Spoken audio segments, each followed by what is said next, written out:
So, good afternoon. Welcome to Build and Sell Your Business to deliver the lifestyle you desire with myself, Colin Bates, and Jonathan Barker.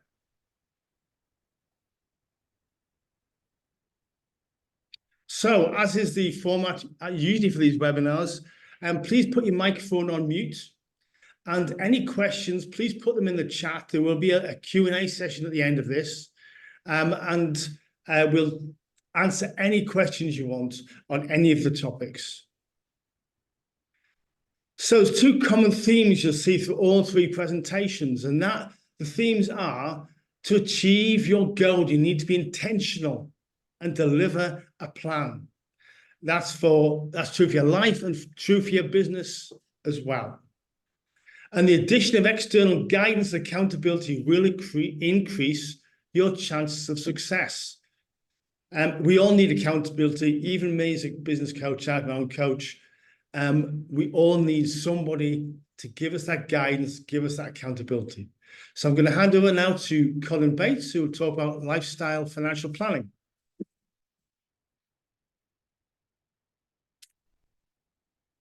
Okay, thanks, Mark.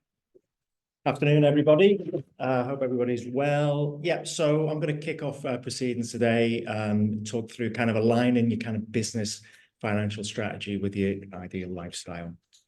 So just to kick things off, kind of a question there in terms of, why we actually running our own business. And I'm sure for everybody on the call that there's various different reasons, the kind of challenge of kind of setting a thing up on your own, the independence of it, being your own boss, probably being unemployable for some of us, a passion, kind of a skill set that, obviously kind of leveraged on. And of course, hopefully, a financial element to it, with that. And I'm sure there's a whole host of other reasons why we've all kind of got into our own businesses as well. But I think, overarching all of that, hopefully one of the big whys is really, to kind of achieve like your best possible lifestyle for yourself and also your family. Otherwise, why would we be doing it? The stress of running your own business, as I'm sure you appreciate, is rather strong. So, yeah, I hope we all agree in that aspect. So in terms of like digging into kind of lifestyle, I guess there's two things that we kind of have to look at. One is obviously, current lifestyle, what we're kind of doing at the moment, but also, this is kind of the main part of the webinar today around what that post-exit lifestyle needs to look like as well.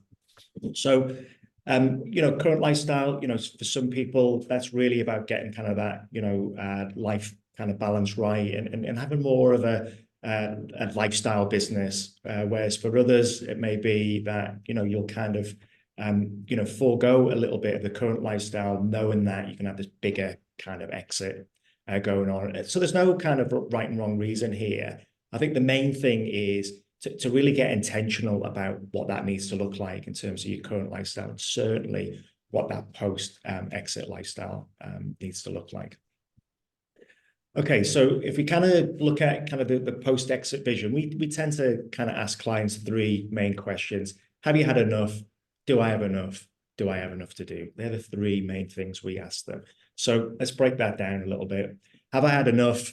That's, when do we want to exit? Now, for some of us, that might have been yesterday, right? We're just absolutely sick of the business. And for others, it's more of a kind of long-term strategy, next 5-10 years. But for sure, we need to start getting a bit more intentional about, when do we want to walk away? When does that date need to be? Do I have enough? That's obviously more kind of on the financial side, and we're going to kind of dig into that in the next kind of slide. But it's about like how much money do I need for that exit? And then do I have enough to do? It's really looking at like post-exit. We haven't got the business anymore. What are we going to do? And what's our purpose going to be, once we have that exit? Because lots of things are then going to take place, once we've actually sold the business. So finding purpose beyond the actual business exit. So yeah, for sure, it's about kind of aligning your personal values, and kind of working out what truly matters to you as well, beyond the success of the actual business. So it could be doing more things on family, kind of personal growth, or making a kind of positive impact, on others, or maybe a combination of that. And then on top of that, it's kind of, reconnecting, maybe with some kind of interests and activities that you kind of had to neglect because you've kind of been building the business up. And it's kind of reconnecting with those passions, that give you a lot of joy. So kind of taking those two things together, kind of personal values and kind of interests and hobbies, it's kind of, setting meaningful goals to kind of get after that a little bit. And kind of begs the questions, what's really important to you, and get after it. Okay, so let's get to the nitty-gritty of it. Money, of course. How much will this ideal lifestyle cost me? Like once I've kind of finished the business, what's this going to cost me? And there's lots of things to kind of consider in terms of, like, what do we want that lifestyle to look like? What kind of house do I want? Do I want a second home? Do I want to kind of spend half my time overseas or kind of in another part of the country? What kind of travel do I want to do? What leisure activities, etc. So these all kind of get layered up in terms of how much is this thing going to cost me? If you've got a family, kids' education might be, something to consider, helping with house deposits, weddings, all these kind of things. So for sure, it's kind of working out, what your kind of number needs to be. What's your number? Sorry? Oh, we start you at 300 like everybody else. When as a partner, I only pull in 600, and the bonus is... No. Your number. The amount of money you would need to just walk away from and live. See, I find that everybody has a number, and it's usually an exact number. So what is yours?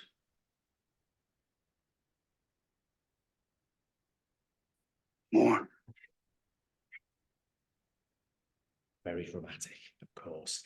But it's a kind of interesting kind of part of this in terms of, I actually see a lot of clients that we start talking to, and they've maybe already kind of, got over the finishing line a little bit, and I just keep going with the actual business and just want more. So I guess the question to pose is, do you just want more, or do you want to be a bit more strategic and know that kind of specific number? So how do we work out, your number and kind of help, like, how much do I need to kind of sell the business for? So got a bit of an example here. So we've got Anna here. She's kind of running a successful kind of agency, looking to kind of finish the business or sell the business within the next kind of 5 or 10 years. Wants to be mortgage free next 5 years. She's going to right size the house once the kids leave as well, probably in their early 20s. Loves the outdoors, ideally like a second home in the Lake District. So spend half the time in Manchester, half the time up in the Lake District. Loves kind of traveling. Does like to turn left on an aeroplane though. So she kind of wants to upgrade her life a little bit. Kids are in private school. Also kind of wants that they're going to go to university. So she's got some costs there. And at the moment, her and her husband spend about 80 grand net on living expenses. But post her exit, she's looking to upgrade lifestyle a bit, to have about 120,000. So it's a kind of classic thing. Clients come to us and, kind of for Anna wanting to find out, well, how much do I need, to sell the business for, to be able to have all of this kind of thing in a lifestyle. So what we use is kind of cash flow software initially to kind of show us. So I've got a bit of an example here for you. Okay, so we've dived into the cash flow software that we use for our clients to help them work out kind of what their number needs to be. So we've kind of modeled the plan for Anna and her husband, John, as we've been describing. So these are the people we got. So obviously it's Anna there, age 49, and John Smith, original name 51, and then obviously the kids there. So that's who we're kind of dealing with. And then from a goals perspective, and this is kind of the lifestyle. So they've currently got a lifestyle expense of £80,000 a year. They're putting the kids through private school and looking to do that up until they graduate from university, £15,000 budget each. And then post-exit, so post Anna's business exit, they're looking to kind of, increase their lifestyle, quite significantly and have that at £120,000 a year. This is net of taxes, by the way, so this is kind of in your pocket. Then from an income perspective, we've got Anna salary, so she's kind of just taken the classic basic salary of 12,570, which I'm sure a lot of people on the call are kind of doing, and then paying herself a dividend of 37,700 up to that basic rate tax band. And then John, he's actually employed, nice salary there of 95,000. So we've kind of modeled that for him.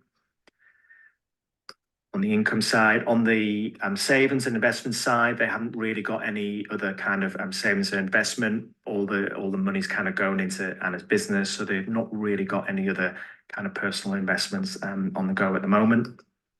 Property wise, we've got the current home that they're living in at 900,000, and then they've got this ambition. Once the kids have kind of flown the nest, as it were, to kind of maybe move to a smaller house, to kind of right size their house.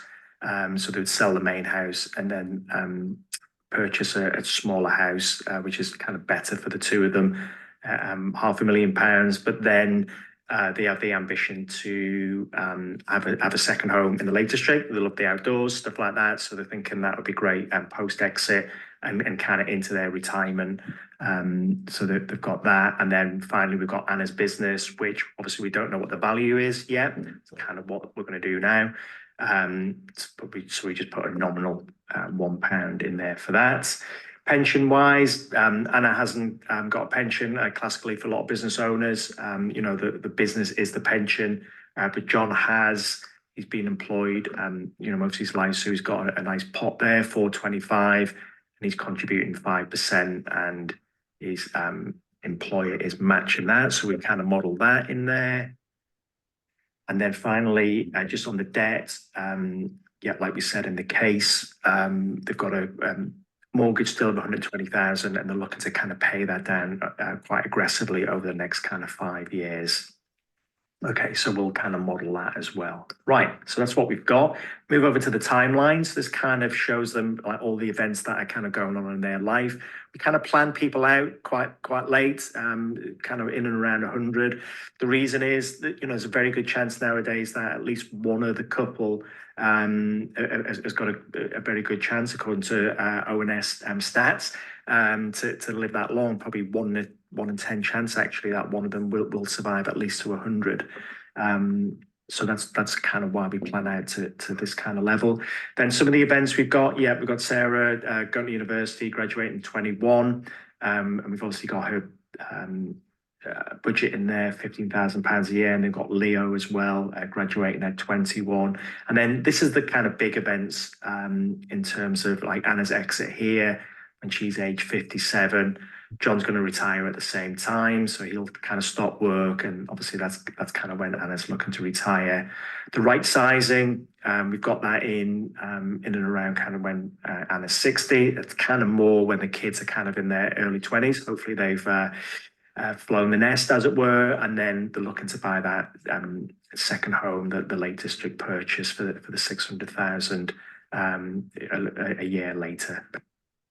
Okay, so the next thing we're going to do is show Anna and John's cash flow throughout their whole plan out to age 100. And obviously there's only two things that can really happen. One, they're going to run out of money before they die, or two, maybe die with too much money, which again, we see that as a potential worse scenario, right? As in, getting to the end of the plan and having several £1 million in the bank probably means that you haven't lived up to the lifestyle you possibly could. And I guess this is what we try and help clients with. So two things. One, never kind of run out of money. Number two, never die with too much money. Okay, so it's in a graphical format. I'll show you that. And then anything in red basically means that you're going to run out of money.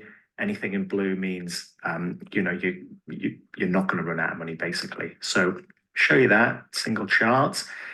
So as you can see for Anna and John, a lot of red in here, which you would expect, because obviously they've got no other investments to kind of fall back on.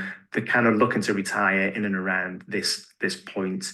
And it's really that exit event that they're really looking, that will afford them their lifestyle moving forward. But at the moment, without any kind of value in the business, then they would just be relying on John's pension, and that would get exhausted pretty quickly because they need £120,000 a year, and then they're kind of going to run out of money here when Anna's 65. So what we need to do is work out, well, okay, well, how much money does Anna's business need to be in order to get rid of all of this red and never run out of money? So we can do that quickly. We're running this little analysis. Anna's business exit. It's going to work out for her how much she needs to sell a business for, and then to be able to live on £120,000 a year for the rest of her life. Okay, so what we come back with is saying that she needs to have a lump sum, so basically to sell the business for £3 million, and that's kind of the gross figure as well. It does work out all the kind of taxes and things like that, but that would just be the gross figure. So it gives her a good feel for, okay, this is what, by the age of 57, I want to exit the business. This is kind of what it needs to look like for the lifestyle that I want to have. So it gives you quite a precise figure in terms of what your number needs to be. Okay, I hope that makes sense.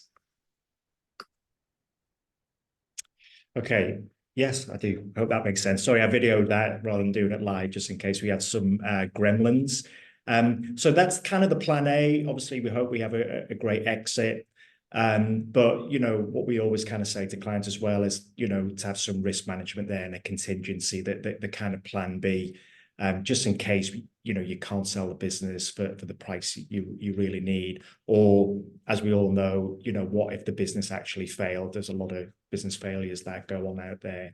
So for us, what we kind of recommend is diversifying some of your kind of wealth as well, and kind of as you kind of building the business as well, thinking about diversifying and building up some kind of other income producing assets. So things like, contributing to a pension, personally investing, whether that's property, stock market, etc. But also corporate investing, right? If we're sitting on quite a lot of retained earnings and we don't need to reinvest that into the actual trading business, then we could do corporate investing as well. So again, something we kind of try and help clients with. So it's really just being very sensible and having that plan B. Okay, so quick conclusion then. Remember, why we're working so hard. It's ultimately to kind of achieve that ideal lifestyle. What lifestyle do we really want? So start getting really intentional about what that needs to look like. What does that lifestyle really want to be and for you? Align the lifestyle to the values that are truly important to you as well. It's very personal. So, do what you want to do, not looking at others. And knowing your specific number and have a plan on how to achieve it. And then finally, have a plan B, look to diversify some of your assets. Okay, hope that makes sense. And I'll pass you over to Mark.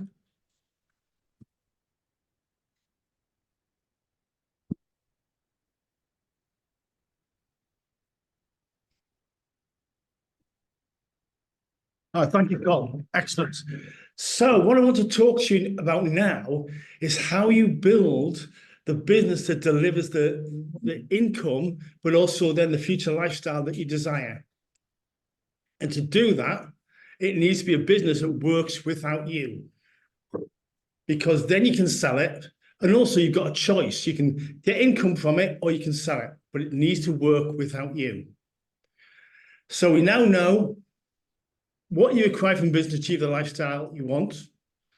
I'm now going to talk about how you generate the cash from your business to get that lifestyle and income and give you choice. So what's common to the clients that are successful I work with? Well, they have a clear vision and strategy. The business does not revolve around the owner. They've got a leadership team who are focused and contributing high value to deliver the strategy. The staff are engaged and empowered, and again, they deliver the day-to-day operational side and help deliver the strategy, and everybody has clear objectives as to what success looks like. And they're also empowered to fail, but also to adjust plans when necessary. If you're not pushing the envelope, you're if you are pushing it up, you will fail at certain times. So that's part of your culture, which I'll talk about. So the first place to start is yourself. What is your perspective of where you are? Are you still acting your business like it's a startup? You're at the center, you get involved in so much of the business that it will not operate without you. Because that's the first thing that needs to evolve and get out of that mode. So look at what's your identity. Are you the MD of a business who's so ingrained in the business that you feel it will fall apart without you? Or are you a business owner who's built a business that runs without you? So then you can become an entrepreneur and invest in other assets, as Colin's talked about. Because you need to change that identity to somebody who is a business owner, not a business operator. And there will be areas of the business you focus on, as we'll talk about. So leadership is to help people align their collective direction and execute strategic plans and continue new the organization to deliver a business that will help you deliver your lifestyle. It's a team game.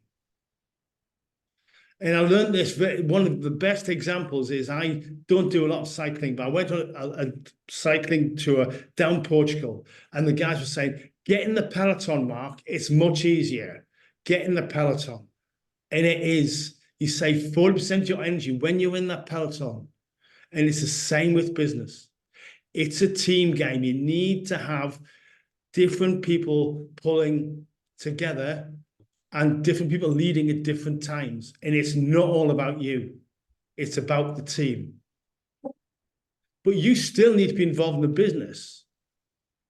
But the question I'd ask you is this: where are you on this matrix?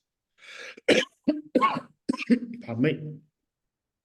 Are you spending far too much of your time on low skill, low value?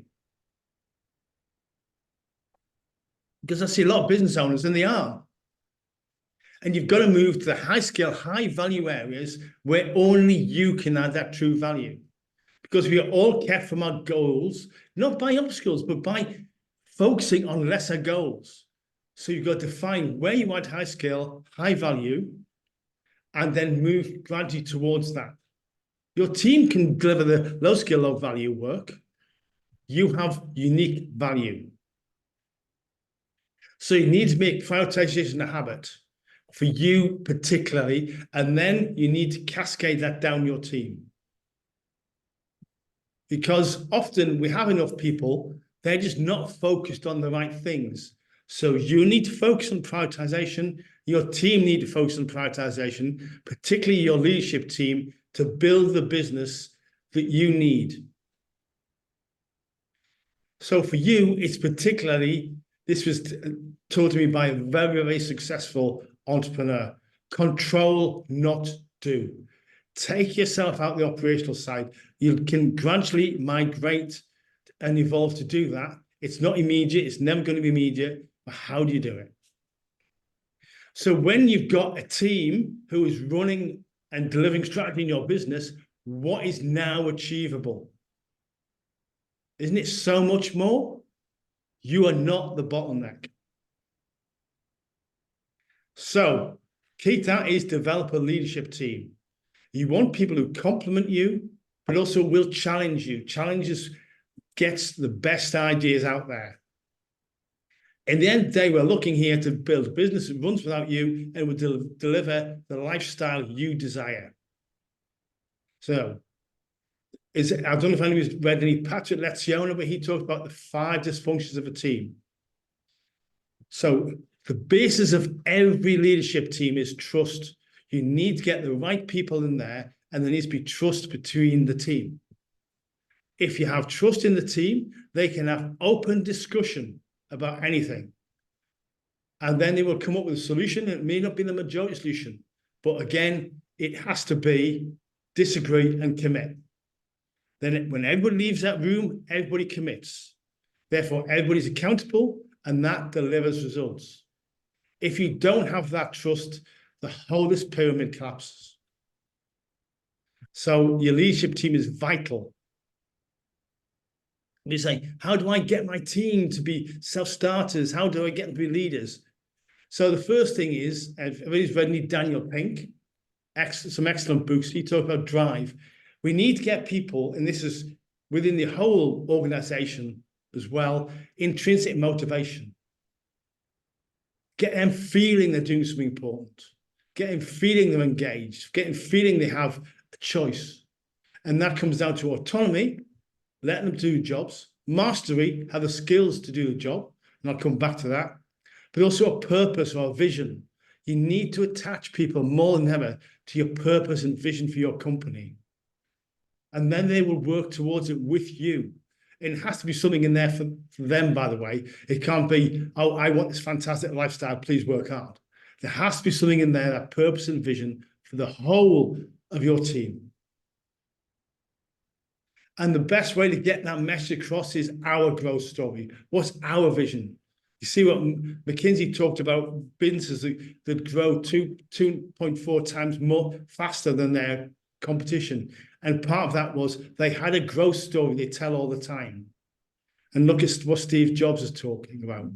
You get people attached to your growth story, and it has something, better careers, better development, higher salaries in the end for them. Or however you want to do it. What is your growth story? So you have a common understanding, commitment, and speed of action. Because you need that to deliver the lifestyle or to sell the company. So you need to develop people who think. You cannot be the person who does all the thinking. So that's why coaching works. So here's a typical coaching model, very famous, T-Grow. What's the topic that you need your leadership team to think about? And then what's the goal you want to achieve? And then you look at what's the current reality and where's the gap? What do we need to bridge? And again, typically leaders will give their team the answer, but you can't. You need them to learn to think, then they will solve their own problems. So then you have to say to them, right, let's look at the options. What options do you have? Get them to think about and define the options. And then you get them to talk about what's the best option. And then you tie people down to what they will do, when they will do it, and then you keep them accountable to do that. If you can get your team working in that way, then you are a business owner, you are not in the business. And I say accountability is part of that. You need control, so weekly operational meetings, monthly operational, but also strategy development and progress meetings and quarterly larger strategy meetings. So there does need to be accountability in there. And this is what's missed a lot. People get the right ideas, they get the right strategies, but there's no accountability, it doesn't get delivered in the majority of companies. And you need your strategy to be delivered to deliver the value in the company and the lifestyle you want and the income you want. And culture. Culture eats strategy for breakfast. If you have the right culture, people will deliver that strategy and some process in there as well. This is what Brian Chesky of Arnab talks about, Airbnb. But as he says, you must design the culture that you want, otherwise it will be designed for you and you may not like what emerges. Culture is so powerful. So what I do is I work with companies on defining their purpose, defining the vision.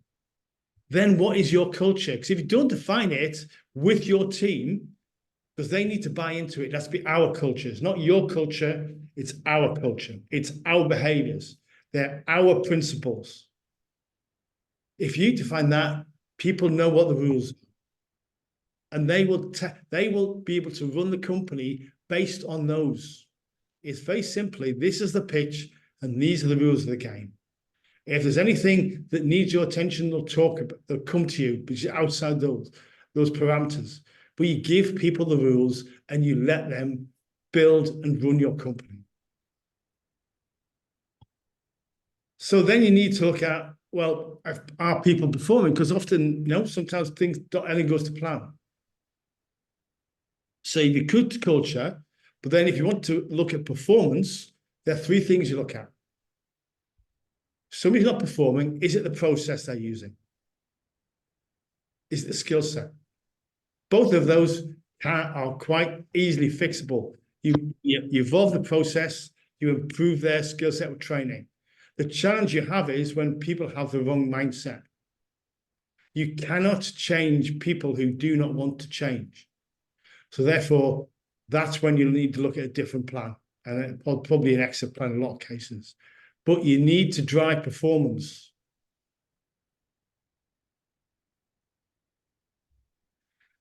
And as your company grows, right, which it will if you do all these things, you will need to keep reviewing the team and the culture, because you can't take everybody with you. Some people don't want, are happy at a certain level, but not at other levels. So keep reviewing, keep evolving the culture, keep reviewing what needs to be done. And it's not failure if you leave some people behind. It's just the company's outgrowing them, and they'll be unhappy in that culture anyway. But you need to deliver the strategies I've talked about. You need to grow the company to get your value. So you need to set personally meaningful goals and a plan, and be consistent and act on it. And that's what most people don't do. They've got great plans, just don't act. So I use tools like OGSMs. What's the objective? What's the goal? What are the strategies, and how do you measure success? And very effective, simple, one-page tools. So you have a master company OGSM, and then you'll break that down to departments or operating companies. And then it can be split down further. But it tells people what their focus is, what the main goals are, and how they're going to be measured. And at the end of every quarter, so you split it down to yearly, quarterly, and then you measure that. And then every quarter, review it. These next 90 days, you've got the focus, you're delivering the strategy. It will evolve, and your strategies will probably evolve, but it gives focus on growth and development. So follow the process. Don't just get focused on the goal. The process delivers the goal. And keep developing them and keep them accountable with face-to-face meetings. And the final part is control your business. You should have information coming to you. You should not need to go and get it. It should be sent to you. It tells you where you need. Your unique skills will add value to the business. You don't need to get involved in the basics. If people are doing the job, if the figures are on track, you don't need, where you need to look at where the figures aren't on track. Some metrics are degrading. How do you build that business up to where you want? And that's the only time you get involved. Let your team run the business. After you've built the culture, got the right people in place, got them focused. So how do you build a high-performing business? Review your perspective. You may be the blocker. Develop an effective leadership team. Define your culture. Deliver the strategy, and control it with information. Now, then you have a choice. You can sell your business for the value you want, or you can use the income to have a life, just to keep the business and still have a lifestyle you want. So what you really love doing, and then you build the business to facilitate that. So I'm now going to hand over to Jonathan to talk about selling your business. But one of the key messages here is accountability. Coaching and any aspect of this delivers accountability, and that is what will deliver your future. Jonathan.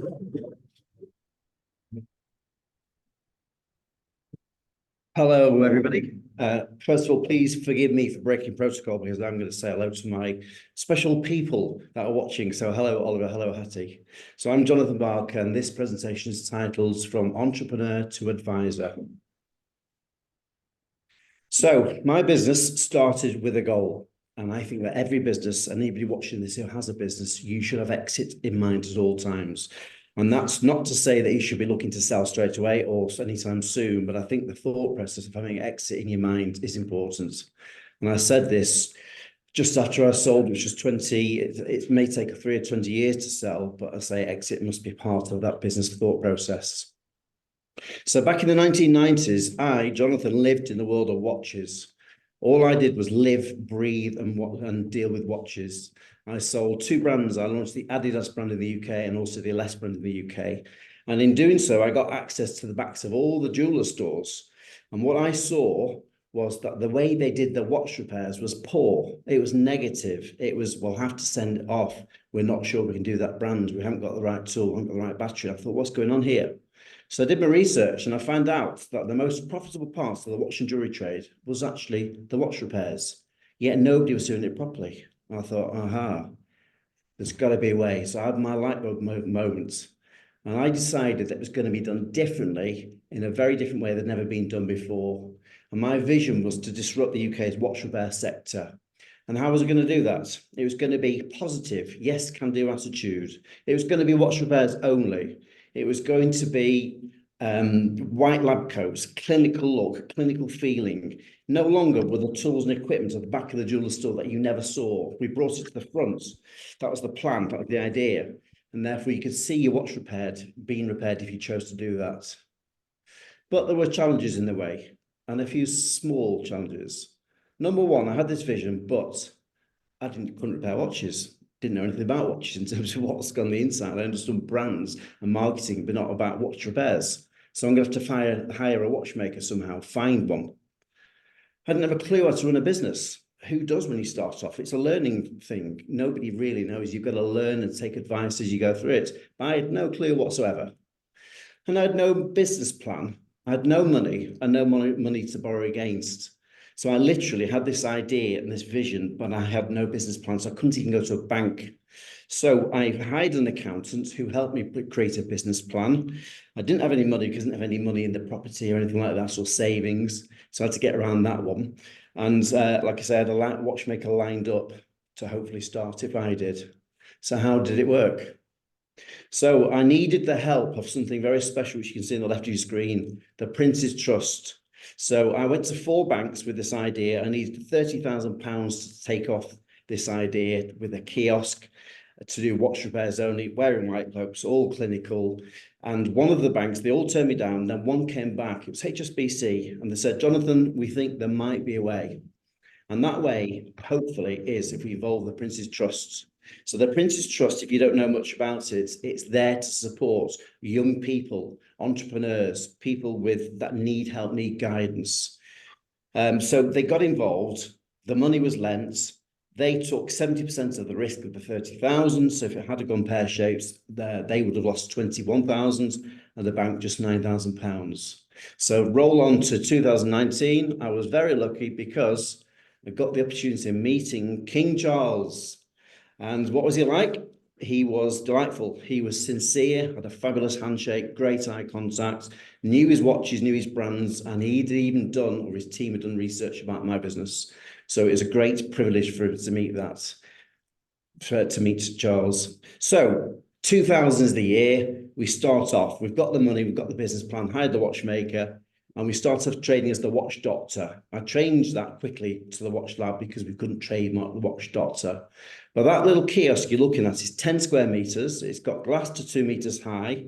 It's took 3 or 4 people in there doing watch repairs only. You could walk around, watch your watch being repaired, all these exciting things. And it was absolutely amazing. In fact, so much so that in 2000, 24 years ago, that little kiosk made £237,000 net profit. I worked all the hours, 7 days a week. I had no idea how much money it was making. I was that busy. It was amazing. So we then continued the journey. We opened in Leeds, and then we opened in Preston, which was my hometown. And then my brother was knocking on the door. He was seeing what was going on with Jonathan, the older brother. So we basically kind of got together. And at that point, Jeremy had been with McDonald's for 10 years and he was due his sabbatical, which basically means in McDonald's term, you get 3 months off with pay. So we agreed that he would come into the business, work in the business. If he and I got on and he loved the business, he could then buy a share of the business, which is what he did because Jeremy did have equity in his house. So that's it. The brothers got together in 2003. So the 15-year challenge started, but it did have challenges. So those are some branches that you can see. There's quite a few challenges, to be honest with you. In 2005, 5 years after launching, we'd made huge mistakes. We had borrowed a lot of money. We had opened in shopping centres that weren't right for the business. The profile was wrong. We'd opened in shopping centre locations that were wrong within the shopping centre itself. We had taken too many leases on. We had personal guarantees on our leases, personal guarantees on our homes, and we'd promoted people to be area managers, taking on company cars. We thought we could fly. We thought we were fantastic. But after 5 years of training, you're not. You don't know enough. So we had major problems, and we were in deep trouble. So I had to get us out, or we had to get out of this situation somehow. Didn't know how, but we did.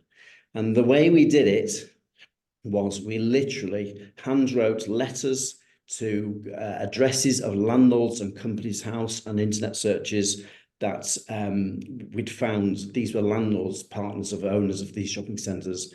And we basically said, dear landlord, this is us. We're young people. We're in business together. We're two brothers. We have made mistakes. We've signed up to long leases. We've got two big houses each. Sorry, a big house each, but with a very big mortgage each. We've got two young children each. We have problems. We are in the you know what. Please help us.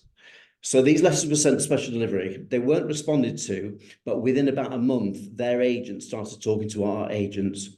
So long story cut short, they did let us out, but we had to basically pay away to our leases. So we didn't quite lose it all, but we were close. So the timeline, you can see where it dips a bit like that. That's the kind of time period when it was difficult. And that's the whole timeline of the business.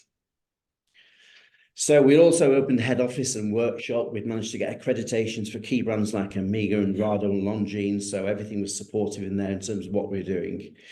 And then we decided 2015, because we'd opened these branches that were all profitable, and we had a skeletal shape of the UK in terms of branch networks. We had branches from Glasgow to Southampton. Jeremy and I decided to basically explore the market and make a decision to sell if the opportunity was right. And that's what we did.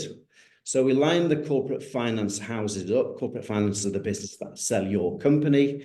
We did due diligence on them all. We did a lot of research on them all. We met loads of them, and we decided to go with one. And that company then sold our business in 2016 to Watches Switzerland Group.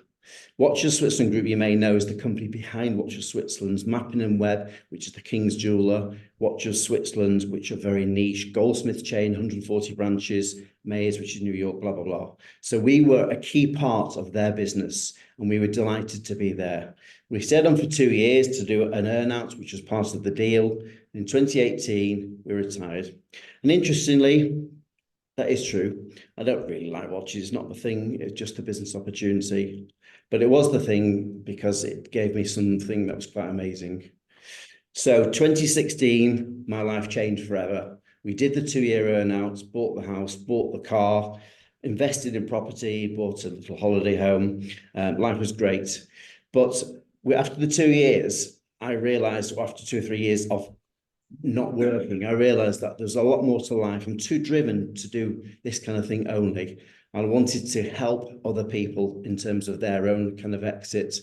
So my role now is to find amazing entrepreneurs, and it's to help them. I'm here because I choose to be, not because I need to be. My job is to help them, and it's to help them go through the process and exit to maximum value. And that's what it's about. And that is the reason I'm here. So that's my business journey. So now my best advice to every business owner is stop thinking like a business owner. And in terms of decision making, think like a buyer. How would a potential buyer view your decisions as you go through your business journey? Because the true value of your business is decided only by those who buy it. So how to achieve maximum value for your business? So there's 5 motives for selling. Anybody may be going through this. There's lifestyle change. You basically want to do things differently. You've done it for a long time. You don't want to keep doing it. Entrepreneur versus manager. This is something that I think Jeremy and I both went through. We went from being amazing entrepreneurs, ideas people, to managers, to firefighters, to dealing with reviews, to dealing with watches that got water in them, to customer complaints.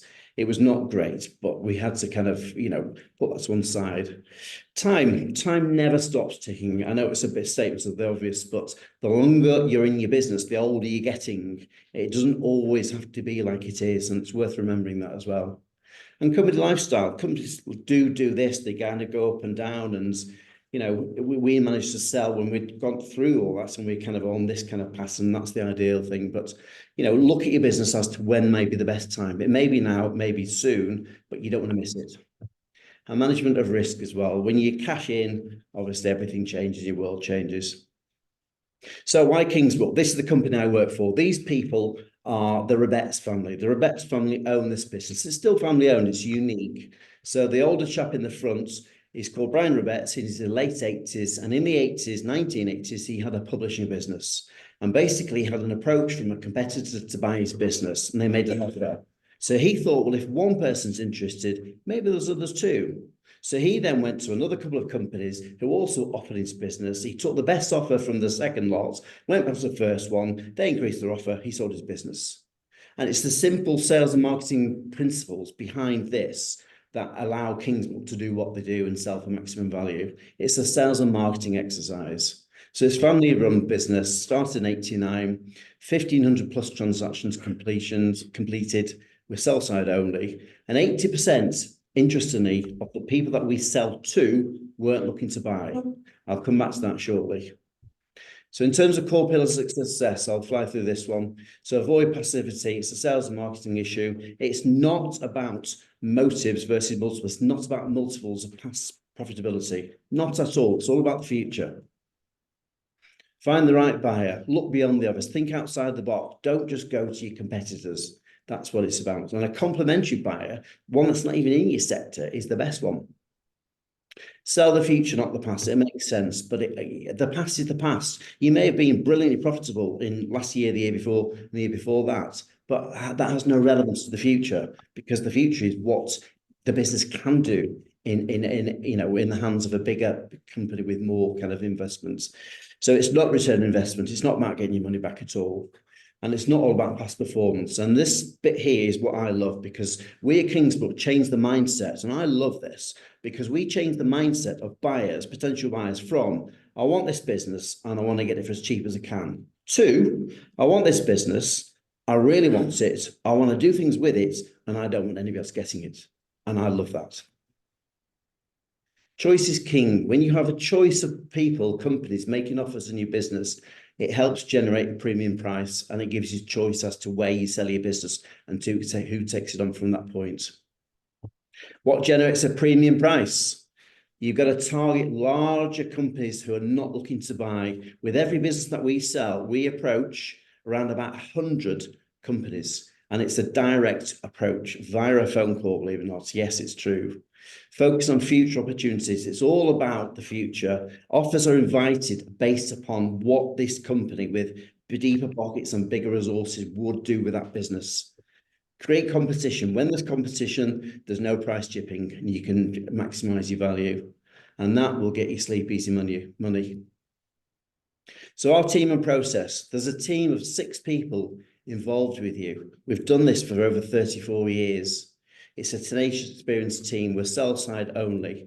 So you get a project manager, you get an assistant director, you get a researcher, you get the editor, the content writer, you get the business analyst, which is the accountant, the clever person, and the market representative. So it's a whole team of 6 that are involved with your business sale from the start. And the business process itself, the business sale, takes around about a year. So it's not a quick process. Last 8 completions. This is interesting. So if you look at the left-hand side of the screen, you'll see the sector they're in. The sector isn't that relevant. However, the middle column is. That is interest generated. These are NDAs, non-disclosure agreements signed by companies.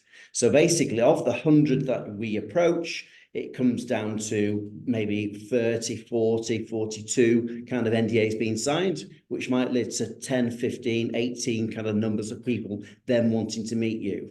then they're invited to make offers on the business. Again, reminder based upon the future of what they could do with that business with their bigger resources and plans. So because we go so far in terms of research and NDA signing, the interest generated is much higher than the rest, and the face-to-face meetings which lead to offers is too. So that is pretty much about me, about my business, the Watch Lab, and what I'm doing now and why I'm doing it. So thank you so much for your time, and I'm going to pass now back to Mark.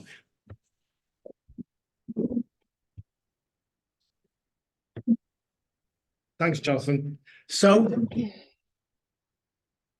you'll be receiving a recording of this webinar, and also an email which gives all our contact details on as well, because none of this works unless you implement it.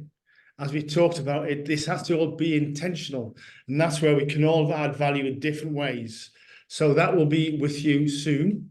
So my question to you is, have you got any questions? Please just open your microphone and talk, or whatever you wish to do. Any questions?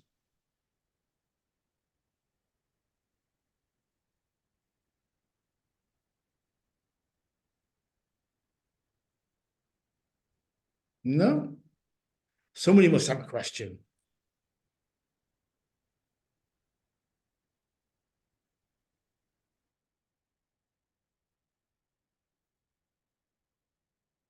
No?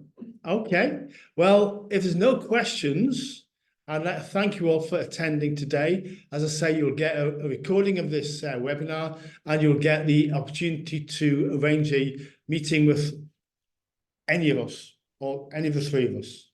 So is somebody on chat here? No, it was just me. Thanks, Mark. Just to say, there's really interesting pointers there. So thanks to everyone. Thank you very much, Sam. So if there's no questions, I'll end the recording, and thank you all for your time. Much appreciated. Thanks, bye.